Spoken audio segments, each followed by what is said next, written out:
नमस्कार, आप सभी का स्वागत है शुक्रवार के इस स्पेशल कार्यक्रम में और खास तौर से उस सिनेरियो में, उस जंक्चर में जबकि भारतीय बाजार के अंदर काफी ज्यादा अनिश्चितता बनी हुई है। तो आज हम बातचीत करेंगे उस खास कार्यक्रम के। दरअसल कभी कभी कड़ी मेहनत के बाद भी किसी काम में सफलता नहीं मिलती है। ऐसी सूरत में लोग कहते हैं कि लक अच्छा नहीं है। इसीलिए किसी काम को पूरा करने के लिए लक की काफी अहमियत होती है। शेयर मार्केट में भी लक काफी मायने रखता है। लक अगर आपके साथ नहीं है तो आपकी तिजोरी हमेशा खाली ही रहेगी। हालिया करेक्शन के बाद बाजार अपने साथ अच्छे संकेत लेकर आया है। एफआईएस की बिकवाली और महंगाई में नरमी, फेड का रेट हाइक, ये सारे फैक्टर अनुमान के मुताबिक नजर आने लगे हैं। अब यह लग रहा है कि बाजार की तेजी और बढ़ सकती है, पर इन पॉजिटिव तथ्यों के बीच मार्केट में कमाई के लिए गुड लक काफी जरूरत होती है। तो आज हम वही गुड लक लेकर आए हैं। तो चलिए शुरुआत करते हैं इस कार्यक्रम की और शेयरों की मटकी फोड़ते हैं और गुड लक निकालते हैं।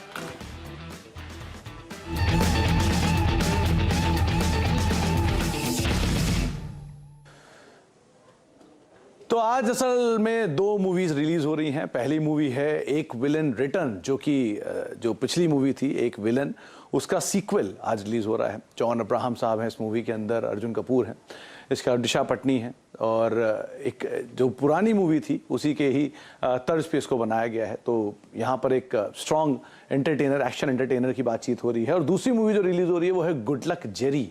ये जानवी कपूर स्टारर मूवी है। दरअसल एक तमिलियन मूवी की एक रीमेक है और मार्केट में मतलब ये भी एक माना जा रहा है कि जो एक बढ़िया कॉमेडी अगर आप ढूंढ रहे हैं, क्रिमिनल कॉमेडी, तो ये एक अच्छी मूवी हो सकती है। तो ये दो मूवी रिलीज हुई जिनको हमने आधार मानकर आज के शो की शुरुआत की है। तो अब कैसे इसको जोड़ा जाए, तो ये दो नाम आपके सामने हैं, गुड लक जेरी और एक विलन रिटर्न। तो मार्केट में क्योंकि सेंटिमेंट थोड़ा थोड़ा सुधर रहा है तो हमने दोनों ही नामों को जोड़ दिया। तो गुड लक जेरी और एक विलन रिटर्न से आपके सामने नाम बन गया गुड लक रैली रिटर्न, क्योंकि मार्केट में बढ़िया रैली भी आते हुए दिखाई पड़ रही है। अब ये रैली कैसे जस्टिफाई होती है जरा ये भी आप देख लीजिए। दरअसल हाल फिलहाल में 15 जून के आसपास या 17 जून के आसपास निफ्टी ने जो लोज बनाए थे वहां से भारतीय बाजार ने एक बढ़िया रिकवरी दिखाई है। वो रिकवरी 10% के आसपास इंडिसेस फ्रंट पे आपको दिखाई पड़ेगी। मिड कैप, स्मॉल कैप में एक अच्छा मूव आता हुआ दिखाई पड़ा है, निफ्टी बैंक में एक अच्छा मूव आता हुआ दिखाई पड़ा है। और उस समय पर माना जा रहा था कि बाजारों में शायद अभी भी 12,000, 12,500 के आंकड़े खुलते हुए दिखाई पड़ेंगे, लेकिन आंकड़े कुछ उसके उलट हुए और इंडेक्स ने बढ़िया तेजी दिखाई, 17,000 का आंकड़ा भी पार कर लिया। तो पहला पार्ट तो ये हो गया। ये आपकी स्क्रीन पर वो रिटर्न है। निचले स्तरों से जून के निफ्टी करीब 10%, सेंसेक्स करीब 11%, निफ्टी बैंक करीब 15% के आसपास का मूव दिखा चुका है। ये इंडेक्स फ्रंट पर मूव है, लेकिन इसके साथ साथ एक और बड़ा इंटरेस्टिंग आंकड़ा जो कि हाल फिलहाल में हुआ है वो है एफआईएस की बिकवाली का आंकड़ा। 2 एफआईएस की बिकवाली अभी भी चल रही है और अभी भी आंकड़ा काफी बड़ा है, लेकिन ये 4 नंबर आपको दिखाई पड़ेंगे। 13 जुलाई के बाद 2839 करोड़ रुपए की बिकवाली एफआईएस ने उस दिन की थी। उसके बाद से एफआईएस की तरफ से इतनी बड़ी बिकवाली अब तक नहीं देखने को मिली है। जो खरीदारी आ रही है वो 1780 करोड़ की है, 1799 करोड़ की है 20 जुलाई 21 जुलाई को। कल का आंकड़ा भी 1600 साढ़े 1600 करोड़ रुपए के आसपास का देखने को मिला था। लेकिन इंटरेस्टिंग पार्ट यह है कि इस ड्यूरेशन में जो एफआईएस की बिकवाली हुई भी है वो उतनी बड़ी नहीं हुई है, उस इंटेंसिटी की बिकवाली नहीं हुई है जिस इंटेंसिटी की 2839 करोड़ रुपए की, 800 करोड़ की, 700 करोड़ की, 300 करोड़ की ये बिकवाली जरूर हमने इस ड्यूरेशन के अंदर आते हुए देखी है। तो एफआईएस की बिकवाली थोड़ी थोड़ी थमने लगी है। फेड रेट की बातचीत डिस्काउंट हो चुकी है। मार्केट में ज्यादातर सब बुरी खबरों का दौर हम डिस्काउंट करते हुए दिखाई पड़ रहे हैं और शायद इसीलिए भारतीय बाजारों में लोअर लेवल से एक बढ़िया रिकवरी बनते हुए दिखाई पड़ रही है। इस रिकवरी के बाद अब आपकी रणनीति क्या हो, क्या मान रहे हैं जानकार, कौन सी कॉल्स, कौन सी पिक्स के ऊपर आपको नजर रखनी होगी, इस पर हम बातचीत करेंगे हमारे तीनों जानकारों से। संजीव होता साहब हमारे साथ मौजूद हैं बातचीत करने के लिए, आशा जैन है और साथ साथ शरद अवस्थी हमारे साथ मौजूद हैं इस पर बातचीत करने के लिए। आप तीनों को नमस्कार, तीनों का स्वागत है। संजीव जी, मूवी हुई देखेंगे क्या आज? एक विलन तो देखना बनता है क्योंकि मोहित सूरी बहुत अच्छे डायरेक्टर हैं इसके। तो पिछली वाली आपने देखी थी? पिछली वाली जी, तो पिछली वाली तो बहुत मूवी थी जो रितेश देशमुख की थी, सिद्धार्थ मल्होत्रा की, वो तो बहुत अच्छी थी। तो आज वाली मूवी जॉन अब्राहम के लिए, दिशा पटनी के लिए, किसके लिए देखेंगे आप? मैं मोहित सूरी के लिए देखूंगा क्योंकि वो डायरेक्टर बहुत ही मंझे हुए डायरेक्टर है। तो मुझे लगता है डायरेक्शन बहुत अच्छा होगा। चलिए, अच्छा, तो मार्केट को लेकर व्यू क्या है, क्या करना चाहिए संजीव सर? मार्केट्स में आपका रुख रवैया भी कैसा दिख रहा है? अच्छी रिकवरी आई लोअर लेवल से, क्या सस्टेनेबल है या नहीं है, कैसा रुख रहेगा? देखिए, इसमें दो चीजें हैं। आपने जैसे अब ये सब ग्राफ दिखा रहे थे, बहुत निचले स्तर से एक अभी हमने अच्छा रिकवर किया है, और एक एक्सट्रीम पेसिमिज्म जोन से एक न्यूट्रल जोन में आ गए हैं, जहाँ पे लग रहा है कि इन्फ्लेशन है, फेड रेट हाइक है, रशिया यूक्रेन क्राइसिस है, चाइना स्लो डाउन है, तो सब एक बार वो खबर हम पचा चुके हैं। तो वो चीज ठीक है, लेकिन अभी भी जो प्रॉब्लम है वो आउट ऑफ विंडो तो गई नहीं है। हम ये तो जान चुके हैं कि प्रॉब्लम्स क्या हैं, लेकिन आउट ऑफ विंडो अभी भी नहीं है। तो मुझे लग रहा है कि ये जो रैली बन रही है अभी, क्योंकि एक अच्छा नंबर्स देखने को मिला है ग्लोबली, और डोमेस्टिक मार्केट में भी आउट परफॉर्म कर रहे हैं, अच्छे नंबर्स आ रहे हैं, और वैल्यूएशन थोड़ा सा कंफर्ट जोन में आ गया था, इसलिए रैली देख रहे हैं। लेकिन ये रैली में ये इन्वेस्टर को करना चाहिए, जो वीक स्टॉक है वहां से अभी निकलना चाहिए, और क्वालिटी स्टॉक का पोर्टफोलियो बनाना चाहिए, क्योंकि ये कहाँ तक सस्टेनेबल रहेगा वो क्वेश्चन मार्क है। तो एक्स्ट्रापोलेट मत कीजिए, इन्वेस्टर को यही बोलना चाहूंगा ये रैली को, क्वालिटी स्टॉक में ही निवेश कीजिए, और जहां पे वीक स्टॉक है वहां पे एग्जिट कीजिए। खराब क्वालिटी के स्टॉक से निकलिए, बढ़िया क्वालिटी के स्टॉक हमेशा अपने पोर्टफोलियो में रखिए और इस तेजी का फायदा उठाइए कई जगहों पर, और कई जगहों पर अच्छे दाम पर जो बढ़िया शेयर है उन पर निवेश करिए। आस्था, वैसे तो आप पुणे में रहती हैं, बहुत बढ़िया वेदर वहाँ का वैसे ही रहता है, तो फायदा उठाएंगी, मूवी वूवी देखेंगी या फिर वेदर का ही फायदा लेंगी?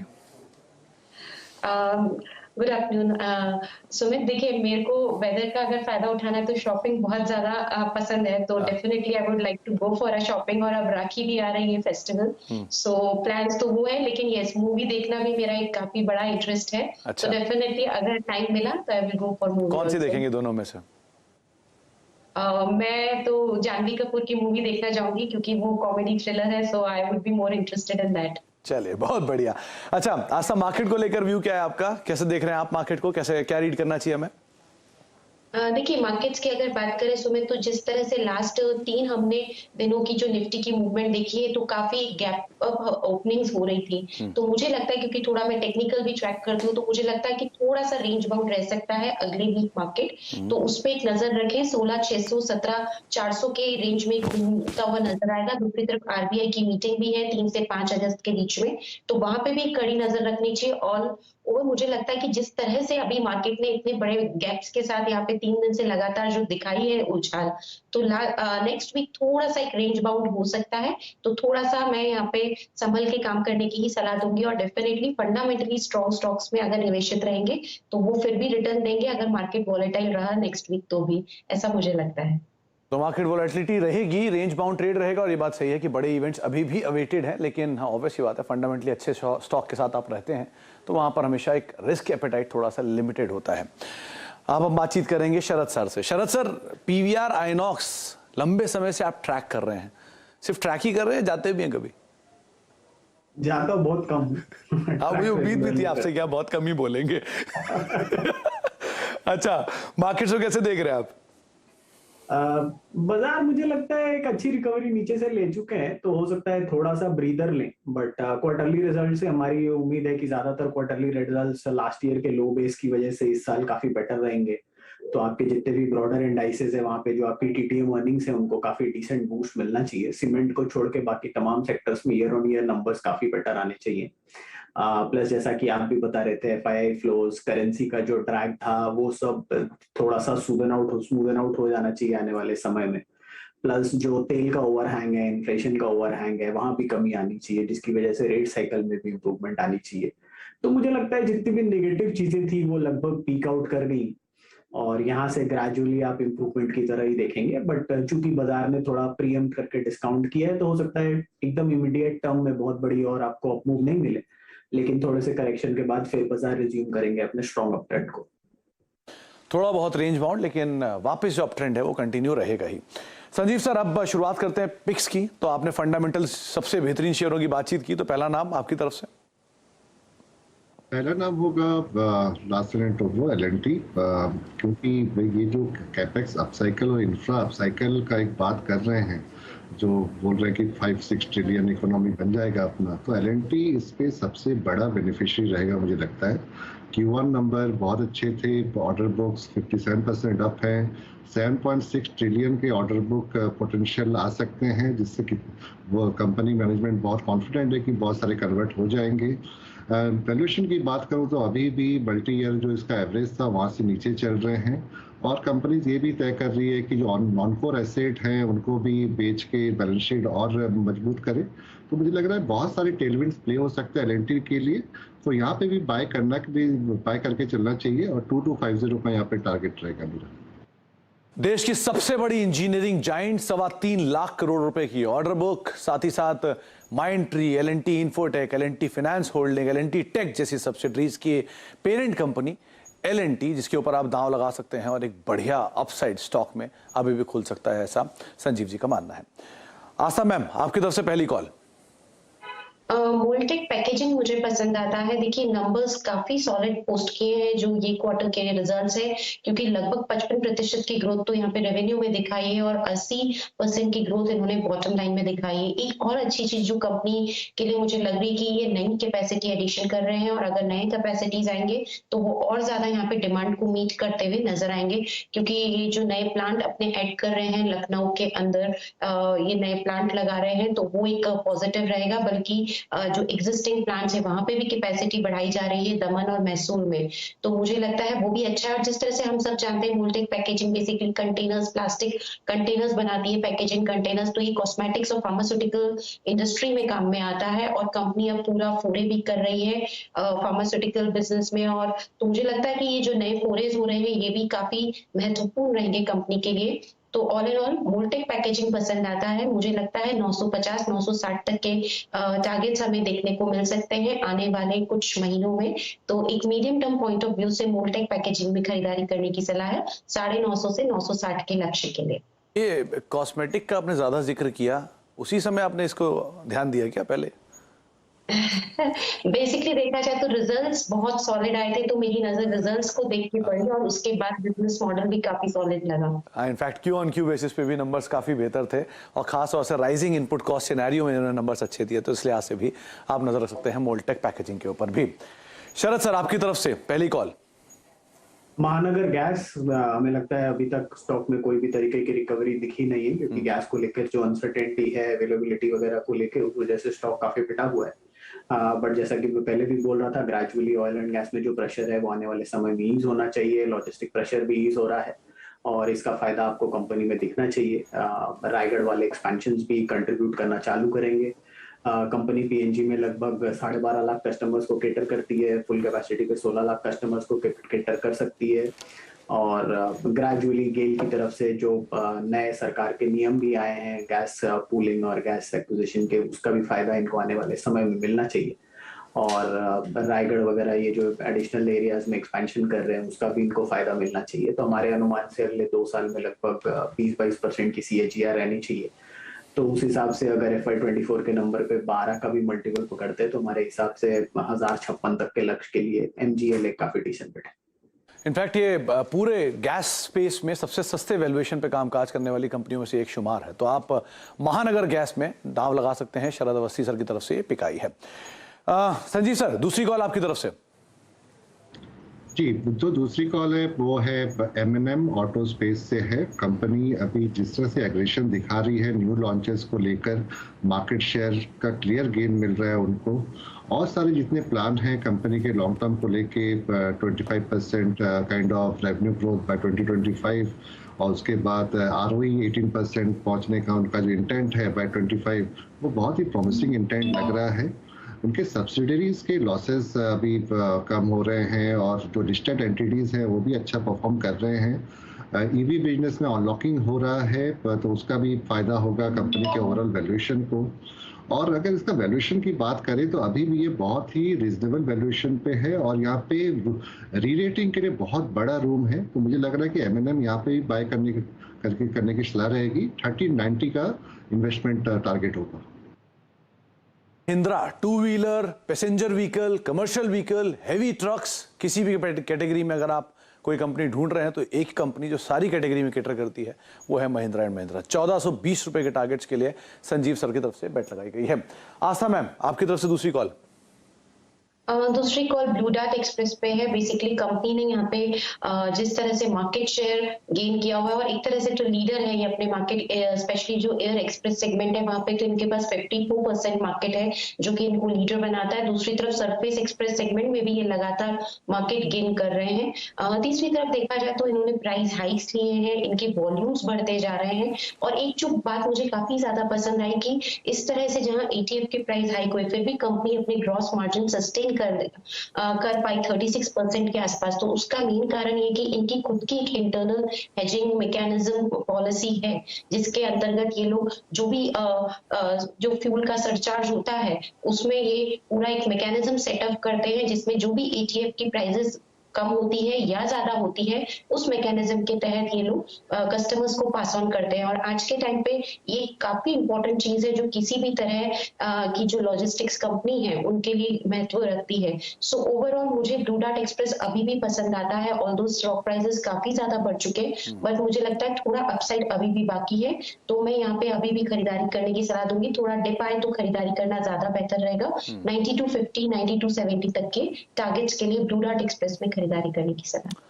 रिकॉर्ड स्तरों पर स्टॉक कामकाज कर रहा है। दुनिया की सबसे बड़ी जो लॉजिस्टिक कंपनी है DHL, उसकी आम ब्लू डार्ट, जिसके ऊपर आप नजर बनाकर रख सकते हैं। एक बोनस भी आया था, डिबेंचर बोनस कुछ साल पहले, उसका शेयर नीचे आया और वहां से वापस क्या रफ्तार पकड़ी है और अब ये ऑल टाइम हाई के करीब कामकाज करता हुआ दिखाई पड़ रहा है। तो यहां पर भी आप तेजी खेल सकते हैं और आस्था जी का मानना है कि शायद यहां एक अच्छे अपसाइड और खुल सकते हैं। स्ट्रॉन्ग नंबर्स इस क्वार्टर के भी कंपनी ने पोस्ट किए थे। शरद सर, आपकी तरफ से दूसरी कॉल। दूसरा स्टॉक होगा एक्साइड इंडस्ट्रीज। मुझे लगता है कि जिस तरीके से ओपनिंग अप स्ट्रेंथ पकड़ रही है वैसे वैसे बैटरीज की डिमांड में काफी स्ट्रेंथ मिलनी चाहिए। और एक्साइड की करीब 9 प्लांट्स हैं पूरे कंट्री में और डिस्ट्रीब्यूशन नेटवर्क काफी स्ट्रांग है। और इसके अलावा ये जो लिथियम आयन स्पेस में भी करीब 6000 करोड़ का एक कैपेक्स कर रहे हैं 12 गीगावाट की कैपेसिटी के लिए, तो वो भी ग्रेजुअली अगले 2-3 साल में उसका भी इफेक्ट आपको दिखने मिलना चाहिए। नॉर्मली भी हमें लगता है अर्निंग्स ग्रोथ काफी स्ट्रांग रहनी चाहिए और 60% लगभग रिप्लेसमेंट मार्केट से इनकी हिस्सेदारी आती है, तो वहां से काफी स्ट्रांग रहना चाहिए। 4 व्हीलर 3 व्हीलर 2 व्हीलर लगभग सारी कंपनीज के लिए प्रोडक्ट बनाते हैं।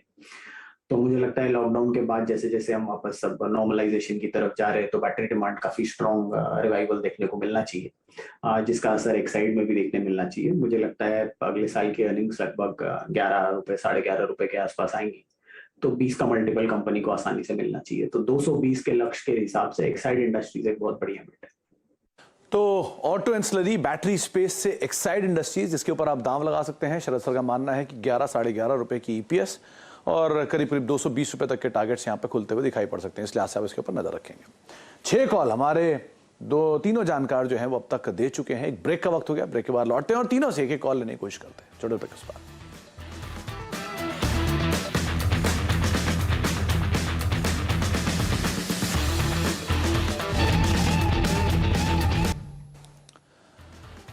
गुड लक रैली रिटर्न्स, हमारी खास पेशकश में आप सभी का स्वागत है। और 3 जानकार हमारे साथ मौजूद हैं। संजीव होता है, आस्था जैन है और शरद अवस्थी हैं, जिनसे उनकी इंडिविजुअल पिक्स, मार्केट्स को लेकर उनके रुख रवैये पर बातचीत कर रहे हैं। संजीव सर, 2 कॉल्स आपकी तरफ से हो चुकी हैं, L&T और M&M। तीसरी कॉल है PVR। 2-3 इसके इन्वेस्टमेंट थीसिस हैं। पहला है कि जो उसका एवरेज स्पेंड पर हेड है और टिकट प्राइस वो प्री कोविड से भी ऊपर आ चुके हैं, तो वही बहुत बड़ा टेलविंड है PVR के लिए। सेकंड है इसका जो कंटेंट पाइपलाइन है, अभी इंग्लिश और हिंदी को छोड़कर भी साउदर्न मूवी को बहुत एक्सेप्ट किया जा रहा है, तो वो एक बहुत बड़ा ट्रिगर है PVR के लिए। थर्ड ये है कि इसका जो आइनॉक्स के साथ जो मर्जर प्लान है, तो इसका एग्रेसिवनेस जो ऑलरेडी है पैन इंडिया प्रेजेंस में वो और निखर के आएगा और बहुत बड़ा प्लेयर होके सामने आएंगे आइनॉक्स और PVR दोनों मिलके। वैल्यूएशन अभी भी रीजनेबल लेवल पे है, तो यहाँ पे एक इन्वेस्टमेंट बाय करके चलना चाहिए। 2250 का टारगेट होगा PVR पे। तो Priya village road show PVR Sanjeev sir की तरफ से अगली कॉल है। और वैसे भी संजीव सर और आस्था मैम तो कंट्रीब्यूट करते ही हैं, कुछ दिन बाद शायद आने वाले समय में शरद सर भी थोड़ा बहुत कंट्रीब्यूट करेंगे इसके रेवेन्यूज में, तो और नंबर्स इंप्रूव होते हुए दिखाई पड़ सकते हैं। खैर, आस्था मैम आपकी तरफ से तीसरी कॉल। कंट्रोल प्रिंट अच्छा लगता है और बेसिकली रिजल्ट्स बहुत सॉलिड थे क्योंकि ये कोडिंग और मार्किंग सोल्यूशन प्रोवाइड करता है, तो मुझे लगता है कि ये अपने आप में एक तरह से पायनियर है जो इसका बिजनेस मॉडल अलग से इसे बताता है। एक और पॉइंट जो अच्छा लगता है, जहाँ सभी कंपनीज के मार्जिन टूट रहे थे, इन्होंने यहाँ पे मार्जिन में जबरदस्त एबिटा मार्जिन में ग्रोथ दिखाई है, तकरीबन 27% के आसपास आए हैं जो 21-22% थे। और तीसरी बात, जो इनके कंपेटिटर्स हैं ये उनके भी फील्ड को पेनिट्रेट कर रहे हैं, मेरे को लगता है, तो वो भी कंपनी के लिए काफी बड़ा ग्रोथ ड्राइवर होगा going forward. So in short 560 के लक्ष्य के लिए कंट्रोल प्रिंट को भी मैं long term point of view से खरीदारी करने की सलाह दूंगी। तो 560 रुपए के टारगेट्स के लिए आस्था मैम की तरफ से कंट्रोल प्रिंट ये एक नाम है जिसके ऊपर आप दांव लगा सकते हैं। अच्छा शरद सर, आपकी तरफ से महानगर गैस, एक्साइड, उसके बाद अब मुथूट फाइनेंस, मुझे लगता है ये भी स्पेस काफी सबड्यूड है, जो अनसर्टेनिटी है बाजार में इसके लिए, और अगर आप पूरा सेक्टर उठा के देखें तो दोनों ही स्टॉक्स स्पेस में काफी वीक हैं, बट लॉन्ग टर्म ट्रैजेक्टरी हमें लगता है काफी इंटैक्ट है। और आने वाले समय में बैंक्स की जो लोन बुक है वहां पे ग्रेजुअली जो बैंक्स का गोल्ड लोन में ग्रोथ है वो ग्रेजुअली कम होना चाहिए, क्योंकि नॉर्मल कॉर्पोरेट लोन में फोकस उनका वापस आ गया है और ये ग्रैन्युलर बुक भी होती है, तो मुझे लगता है इनकी एक स्पेशलाइजेशन है स्पेस में और बाकी डिविजन्स में भी इंप्रूवमेंट होनी चाहिए। अगर आप देखें पिछले 10 साल में लगभग 26,000 करोड़ की लोन बुक 58,000 करोड़ हुई है, और पर जो ब्रांच इनका लोन भी आउट डिस्पर्सल है वो भी लगभग डबल हुआ है, तो one of the largest companies है। तो मुझे लगता है ये स्पेस ऐसी है जहां आने वाले समय में भी ग्रोथ रहनी चाहिए। तो अगले 1-1.5 साल में हमें लगता है बुक वैल्यू लगभग 540 के आसपास आनी चाहिए, तो 2.5 के मल्टीपल पे 1350 के आसपास के टारगेट्स बनते हैं। तो मुझे लगता है मुथूट फाइनेंस एक काफी बढ़िया टाइम वैल्यूएशन। तो देश की सबसे बड़ी गोल्ड फिनेंसिंग कंपनी और 181 टन गोल्ड का शायद रिजर्व इनके पास ऑलरेडी बतौर कोलैटरल जो है वो रखा हुआ है। दक्षिण भारत में तो पहले पैठ थी ही, अब धीरे धीरे पूरे भारत में इनकी पैठ मजबूत हो रही है। 1350 रुपए के टारगेट्स के लिए आप मुथूट फाइनेंस में दांव लगा सकते हैं। शरद सर की तरफ से कॉल है।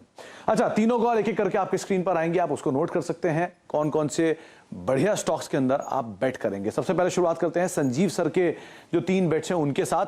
संजीव सर ने कैपिटल गुड्स मेजर पे दांव लगाने की बात की है, एल&टी पर, साथ ही साथ आप महिंद्रा एंड महिंद्रा पर दांव लगा सकते हैं, और पीवीआर ये तीसरा नाम है जो कि संजीव सर को पसंद है, जिसके ऊपर आप बेट कर सकते हैं अगर अपने पोर्टफोलियो में आप शामिल करना चाह रहे हैं। तो शरद की तरफ से जो पोर्टफोलियो शामिल किया गया है उसमें पहला नाम है महानगर गैस, दूसरा है एक्साइड इंडस्ट्रीज और तीसरा है मुथूट फाइनेंस, देश की सबसे बड़ी गोल्ड फाइनेंसिंग कंपनी। इसको भी आपने पोर्टफोलियो में अगर शामिल करना चाह रहा तो ये 3 पिक शरद की तरफ से आपको बताई गई है। आस्था मैम की तरफ से 3 नाम है, जिसमें से पहला नाम उन्होंने चुना है मोल्टेक पैकेजिंग का, शानदार नंबर कंपनी ने Q on Q Y basis पे दिए। ब्लू डार्ट एक बढ़िया लॉजिस्टिक कंपनी और डीएचएल की इंडिया नाम, और बढ़िया स्टॉक ऑल टाइम हाइस पर ऑलरेडी कामकाज कर रहा है, लेकिन उनको लगता है कि यहां से पोटेंशियल अपसाइड अभी बहुत है। और कंट्रोल प्रिंट तीसरा नाम, जहां पर आस्था मान रहे हैं कि आप अपने पोर्टफोलियो के अंदर शामिल कर सकते हैं। तो ये कुछ कॉल्स जिनको आप बाजार की इस रिकवरी के अंदर, बाजार की इस मूव के अंदर एटलीस्ट अपने पोर्टफोलियोज के अंदर शामिल कर सकते हैं। संजीव आपका बहुत बहुत शुक्रिया, आस्था आपका भी बहुत बहुत शुक्रिया, और साथ शरद आपका भी बहुत बहुत शुक्रिया हमारे साथ मौजूद रहने के लिए, और साथ ही साथ बाजार पर अपनी राय रणनीति बताने के लिए और तमाम शेयरों पर हमसे चर्चा करने के लिए। इसी नोट के साथ अब इस कार्यक्रम को यहीं समेटेंगे, लेकिन मार्केट्स की रिकवरी है, ध्यान संभल कर इस रिकवरी का हिस्सा बने, और जैसा कि हमारे जानकार कह भी रहे थे, खराब शेयरों से निकले, बढ़िया फंडामेंटल वाले शेयरों को अपने पोर्टफोलियो में शामिल करें। इसी नोट के साथ नमस्कार।